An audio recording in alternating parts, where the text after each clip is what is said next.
কি আছিলে কওক আমাৰ টিংখঙত মহিলা উদ্যমিতা অভিযানৰ পুঁজি বিতৰণ হ'ল সমজিলা কাৰ্যালয়ৰ আধাৰশিলা হ'ল ষ্টেডিয়ামৰ উদ্বোধন হ'ল বহুখিনি কাম হৈ আছে আৰু আগলৈ হৈ থাকিব सर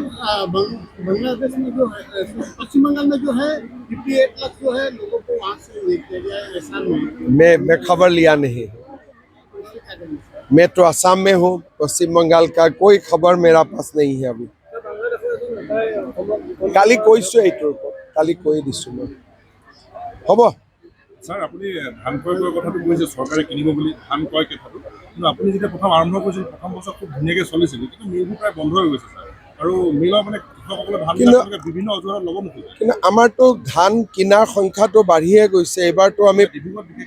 ডিব্ৰুগড়ত কি হৈছে মই চাই দিম কিন্তু গোটেই অসমতে আমি প্ৰায় 10 লাখ মেট্ৰিক টন এবাৰতো পাই যাম যোৱাবাৰ আমি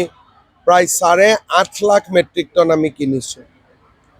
প্ৰত্যেক বছৰে ধান কিনা আৰু কৃষকৰ সংখ্যাটো বাঢ়িয়ে গৈ আছে।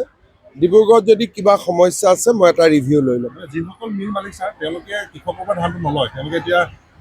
কৃষকৰ ৰেট 2200 টকা, তেওঁলোকে এতিয়া 1700-1500 ধান কিনি আছে।